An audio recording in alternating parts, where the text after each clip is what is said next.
Hormuz straight में भारतीयों पर हुए हमले के बाद अब भारत ने बड़ा कदम उठा लिया है।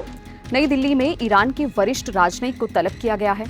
विदेश मंत्रालय ने इस हमले पर कड़ा विरोध जताया है और साफ कहा है कि अंतर्राष्ट्रीय समुद्री रास्तों पर इस तरह के हमले बिल्कुल भी बर्दाश्त नहीं किए जाएंगे।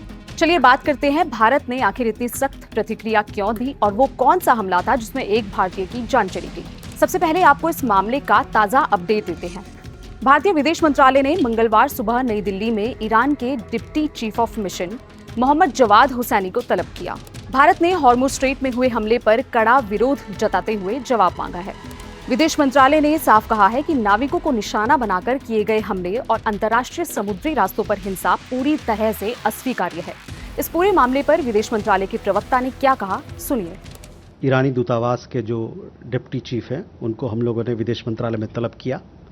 तलब करने के बाद उनसे हम लोगों ने अपना कड़ा उनको विरोध जारी किया, क्योंकि आज कल के एक हमले में 2 जहाज़ों पर हमला हुआ है और माना जा रहा है ईरान की तरफ से हमला हुआ था, उसमें एक भारतीय नागरिक की जान गई है और साथ ही साथ कई एक भारतीय नागरिक अभी भी उन पे हमला के बाद वो क्षतिग्रस्त हैं और 2 लोग ऐसे हैं जो कि काफ़ी जोखिम उनको हुआ है, उनका उपचार चल रहा है, उन पे काम लेकिन दोनों काफ़ी सीरियसली वो लोग घायल हैं। तो हम लोगों ने अपना विरोध उनको किया कि ये सब बंद होना चाहिए हमला, और इसमें हमारे खासकर जो कमर्शियल शिपिंग है जिसका जो एक अंतर्राष्ट्रीय कानून के तहत इसका संचालन होता है उसमें कोई किसी प्रकार की बाधा नहीं आना चाहिए। कृष्ण मोहन, आपका सवाल जो स्टेटमेंट जारी किया गया है यू और यूएस उन सब के तरफ से, उसके बारे में आपका सवाल है, तो उस पर मैं ये कहना चाहूँगा कि देखिए, जहाँ तक भारत का प्रश्न है, साउथ चाइना समुंदर पर से लगा हुआ जो मुद्दा है उस पर हमारा पक्ष साफ भी है और लोगों को पता भी है। अंक्लॉस जिसके तहत समुद्र की चीज़ें और भी चीज़ें, इंटरनेशनल जो लॉ है जिसके तहत उस पर संचालन होता है, अंक्लॉस में दर्शाए गए अंतर्राष्ट्रीय कानून के अनुरूप नौ वहन यानी नेविगेशन और उड़ान की स्वतंत्रता, फ्रीडम ऑफ नेविगेशन और ओवरफ्लाइट, समुद्र में अन्य कानून उपयोगों लेकिन लॉफुल यूजेस ऑफ द सी और बिना रुकावट के व्यापार को बनाए रखने में के महत्व पर हम जोर देते हैं। ये हमेशा से ये मत रहा है।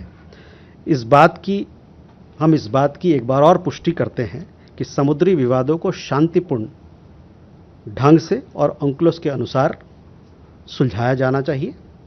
हम यह भी दोहराते हैं कि 10 साल पहले मध्यस्थता ट्राइब्यूनल ने उन्होंने एक फैसला सुनाया था और यह फैसला एक महत्वपूर्ण मील का पत्थर है, हम ऐसा मानते हैं, और यह संबंधित पक्षों के बीच विवादों को शांतिपूर्ण ढंग से सुलझाने का आधार भी है।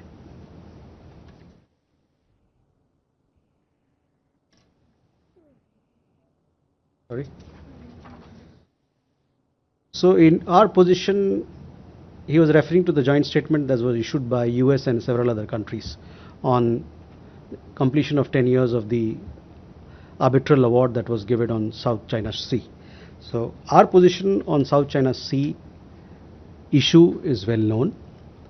We emphasize the importance of freedom of navigation and overflight and other lawful uses of the sea and unimpeded commerce consistent with international law as reflected in UNCLOS.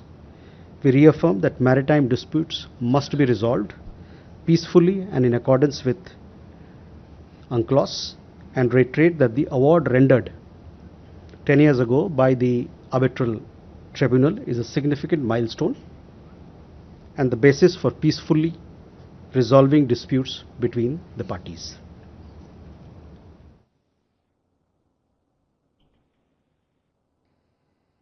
Madhurendra, इस मुद्दे पर हम लोगों ने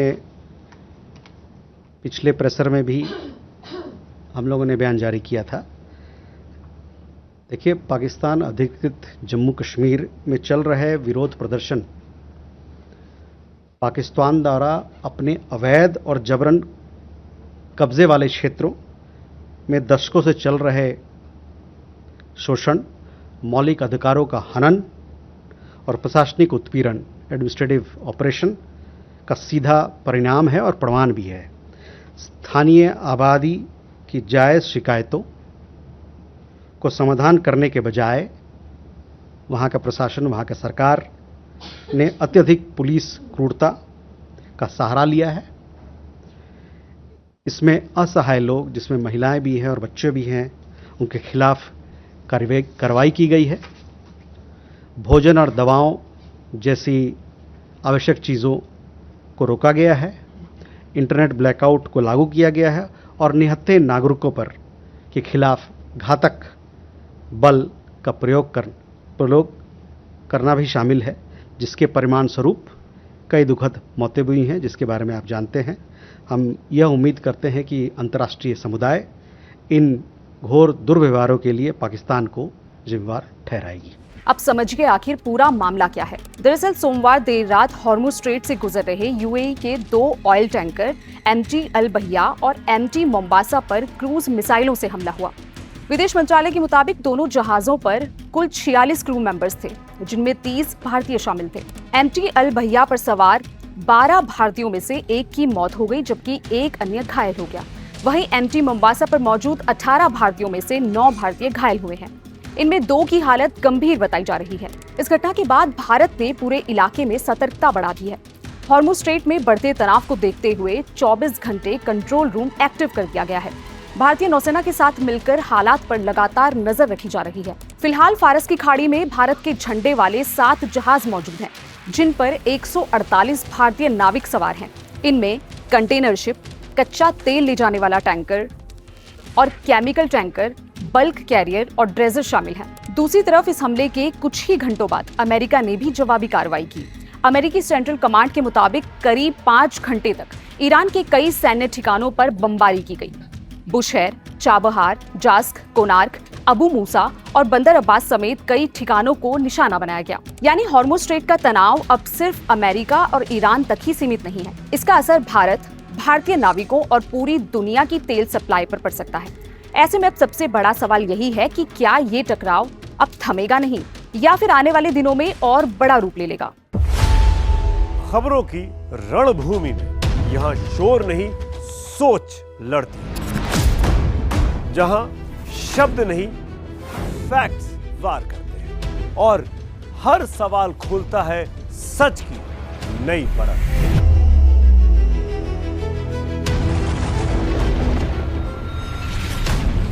चक्रव्यूह आपके अपने सुमित अवस्थी के साथ सोमवार से शुक्रवार शाम 6:57 पर टाइम्स नाउ नव भारत पर।